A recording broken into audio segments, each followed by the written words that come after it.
आज हम लोग पढ़ने जा रहे हैं BSc third semester exam paper 2023 का। मतलब थर्ड सेमेस्टर अब जो 24 में जो थर्ड सेमेस्टर होगा उसके लिए आप कुछ प्रैक्टिस क्वेश्चंस को जरूर लगाना। या तो लास्ट ईयर के पेपर से लगा लो या तो कुछ सैंपल क्वेश्चंस लगा लो। लेकिन अगर लास्ट ईयर का पेपर लगाओगे तो ये बहुत ज्यादा जरूरी रहता है कि आपको पता रहता है क्वेश्चंस कैसे आएंगे, कितने लेंथी फॉर्मेट में आते हैं, कितने सब पार्ट्स होते हैं एक क्वेश्चन के, तो आप कैसे अटेम्प्ट करोगे। और लास्ट ईयर पेपर में से कुछ ना कुछ क्वेश्चन रिपीट होते ही होते हैं। अरे ठीक है, मान लेते हैं 10 क्वेश्चन है, 10 क्वेश्चन के दो दो सब पार्ट है, यानी 20 क्वेश्चन है।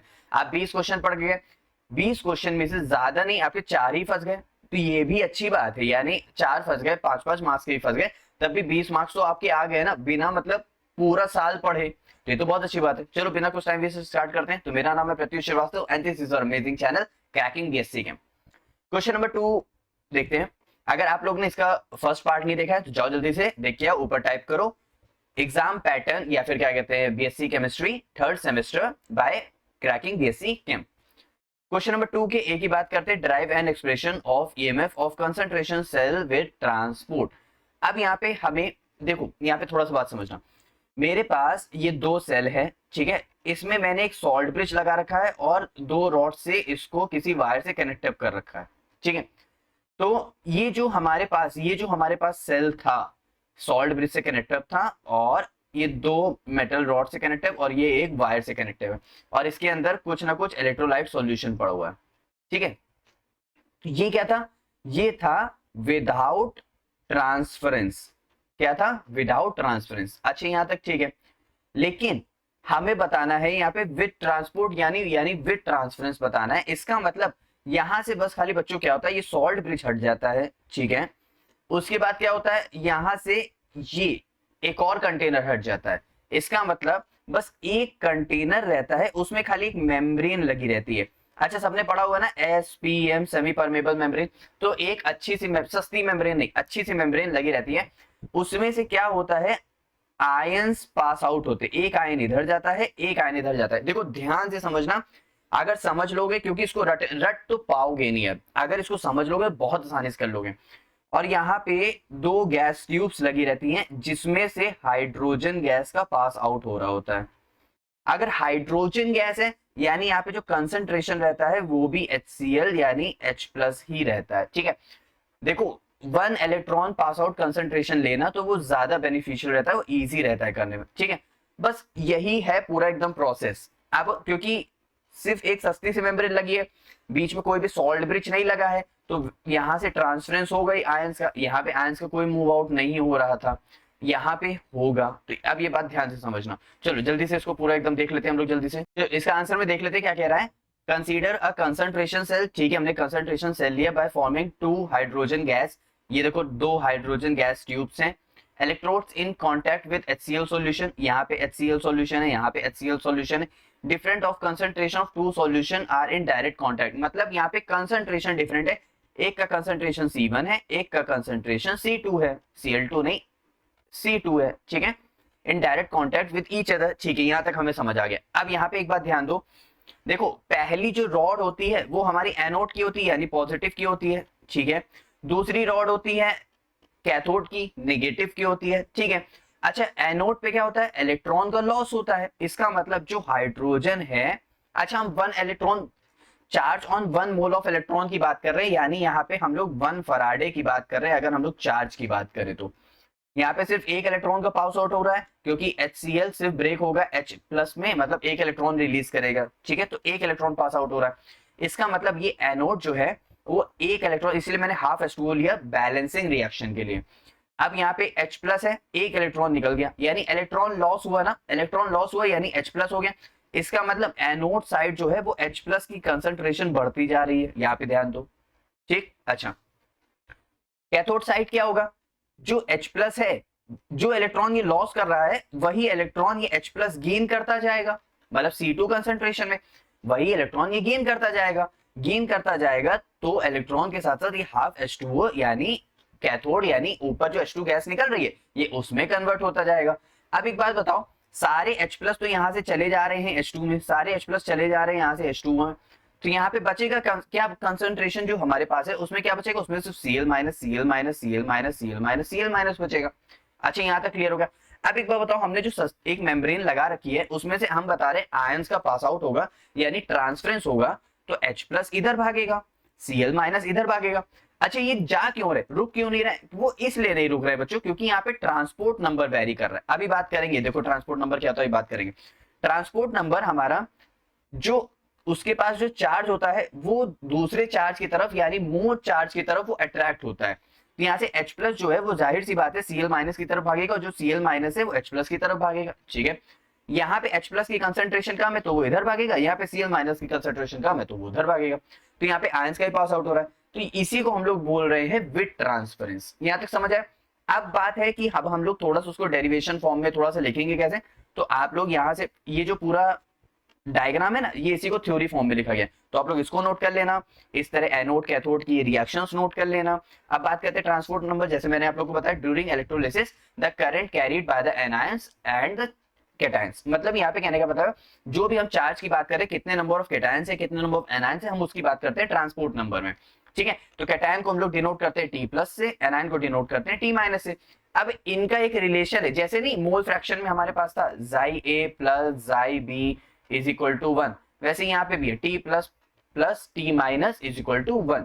ठीक है, चल अब यहाँ पे ध्यान देते हैं। तो ऐसे ये एनोड वाली रिएक्शन थी, ऐसे ही कैथोड वाली रिएक्शन थी, जैसे हम लोग ने लिखा हुआ था। फिर उसके बाद अगर हम बात करें मूवमेंट ऑफ कैटायन की, यानी ट्रांसपोर्ट नंबर, यानी कैटायन भी तो मूव कर रहा है ना यहाँ पे। भाई यहाँ पे एक बार बताओ, सॉल्ट ब्रिज नहीं लगा हुआ है। ठीक है, हमारे पास ई सेल क्या होता है खुद सोच के बताना। हमारे पास होता है ई एनोड यानी ऑक्सीडेशन प्लस ई कैथोड, ये होता है। अब यहाँ पे एक बात बताओ, यहाँ पे सॉल्ट ब्रिज नहीं लगा, यानी यहाँ पे लिक्विड लिक्विड जंक्शन पोटेंशियल भी जनरेट होगा। इसका मतलब ई जंक्शन पोटेंशियल भी प्लस ऐड होगा एनोड के साथ प्लस कैथोड के साथ, तो इसीलिए हमें ट्रांसपोर्ट नंबर की यहाँ पे जरूरत पड़ रही है। ठीक है, और यहाँ पे ध्यान देते हैं, मूवमेंट ऑफ कैटायन की बात करें तो TH प्लस है, C1 कंसंट्रेशन है, यहाँ पे ध्यान दो, यहाँ पे TH प्लस है, यहाँ पे T प्लस है। भाई पॉजिटिव कैटायन तो H प्लस चल रहा है, अगर नेगेटिव कैटायन लेते तो T माइनस लगता। ठीक है, तो T प्लस H प्लस जो है वो C1 कंसंट्रेशन में, अब वो C1 कंसंट्रेशन में कहा जाएगा, C2 कंसंट्रेशन में जाएगा। कहां पे जाएगा, C2 कंसंट्रेशन में जाएगा। ऐसे ही Cl माइनस है तो T हमारा T माइनस है, Cl माइनस है, वो कहां से जाएगा, वो C2 कंसंट्रेशन से वो जाएगा T minus Cl minus C1 concentration में। सभी को अच्छे समझे। और यहाँ पे ध्यान देते हैं जैसे कैसे लिखा हुआ, ये देखो C2 से जा रहा है, ये यहाँ पे C1 से जा रहा है C2 कंसंट्रेशन में, और C1 से जा रहा है C2 कंसंट्रेशन, मतलब C2 जा रहा है C1 कंसंट्रेशन में। इतनी बात क्लियर। देखो कंफ्यूजिंग नहीं रहना, बहुत इजी है, कुछ नहीं है, बस खाली एक आयन इधर मूव कर रहा है एक आयन उधर मूव कर रहा है, और उसी को हम लोग ने ट्रांसपोर्ट नंबर के साथ ले लिया है, बस। अब इधर उधर देखना बंद करो, इधर फोकस रखो। बच्चे सारा अपना फोकस यहीं पे खो देते हैं, अब तुम लोग को फोकस और थोड़ा सा देना पड़ेगा।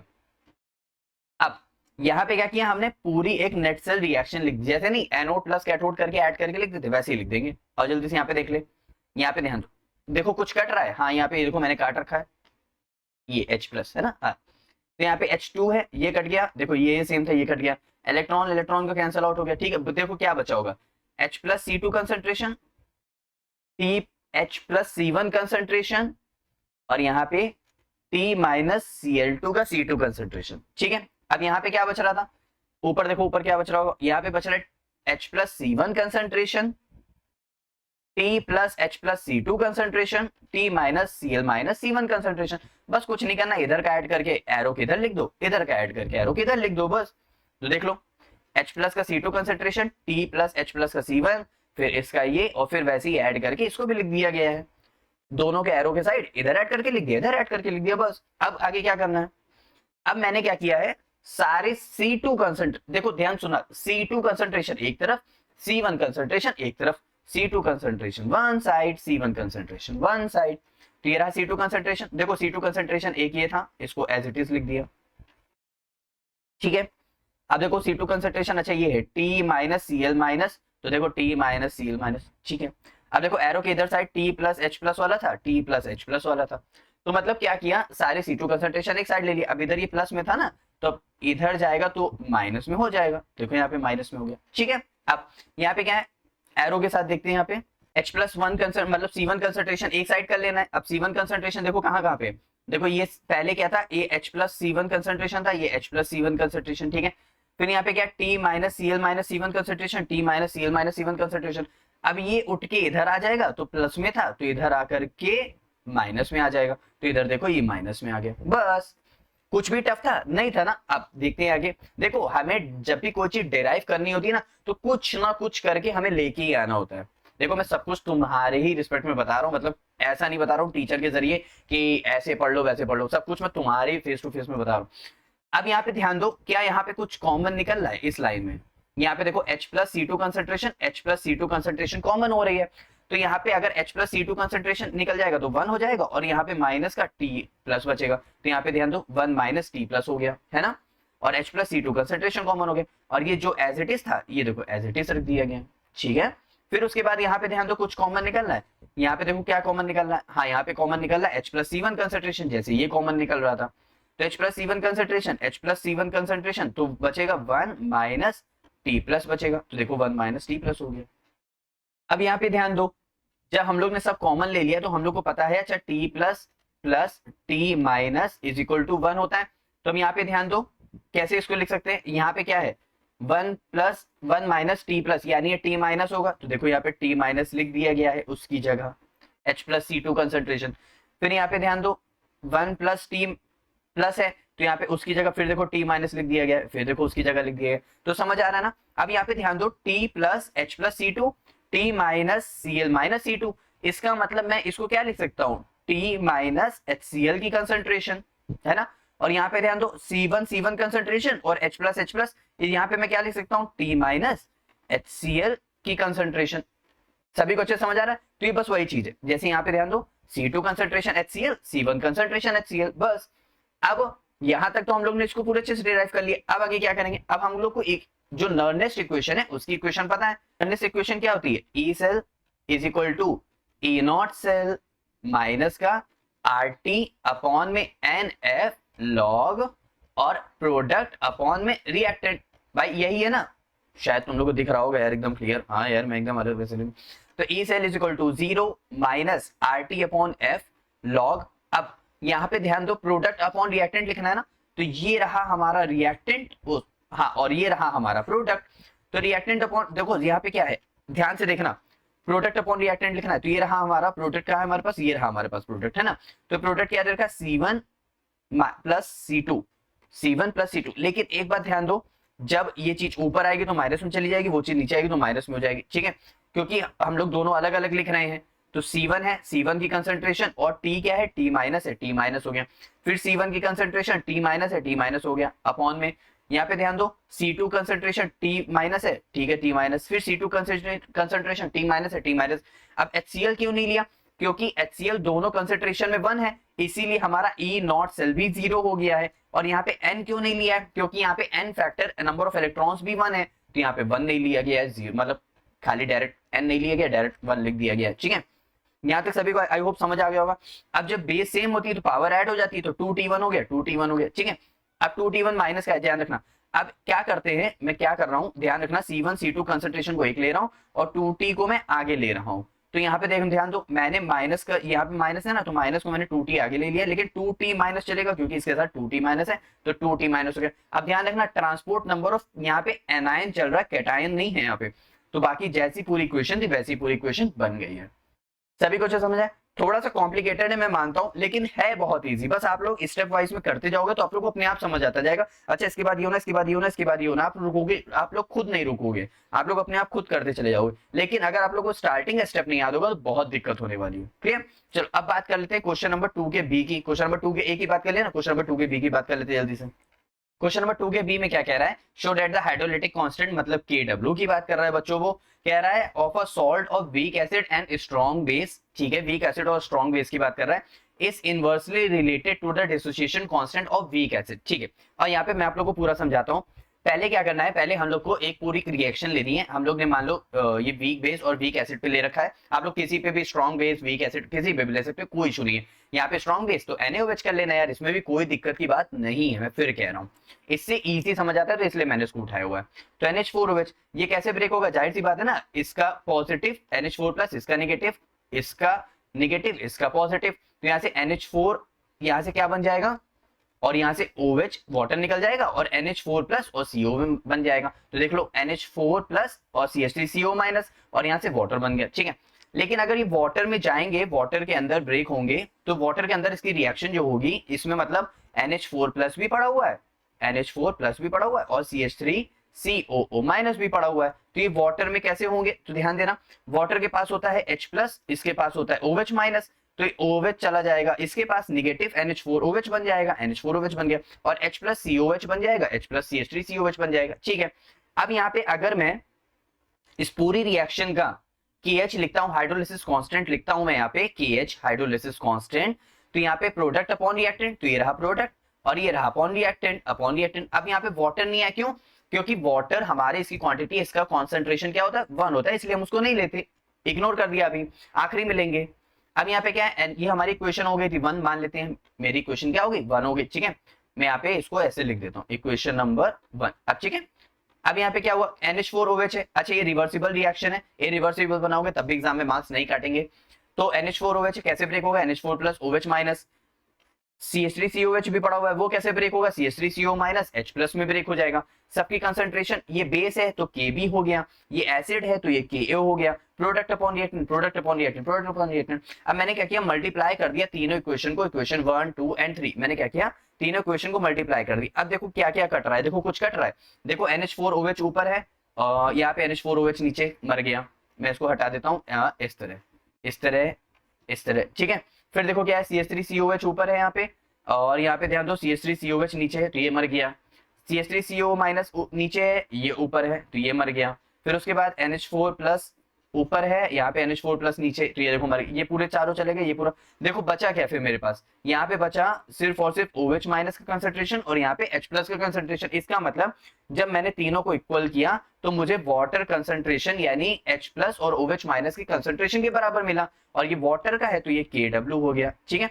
अब यहाँ पे ध्यान दो, मुझे हाइड्रोलिसिस कांस्टेंट के उसके रिस्पेक्ट में बताना था, तो यहाँ पे KH है, अब ये जाहिर सी बात है ये दोनों मल्टीप्लाई में है तो KW के नीचे जाएंगे तो KA और KB हो गया, यानी dissociation constant of acid, dissociation constant of base, इसके इनवर्सली प्रोपोर्शनल है किसके, हाइड्रोलिसिस कांस्टेंट के।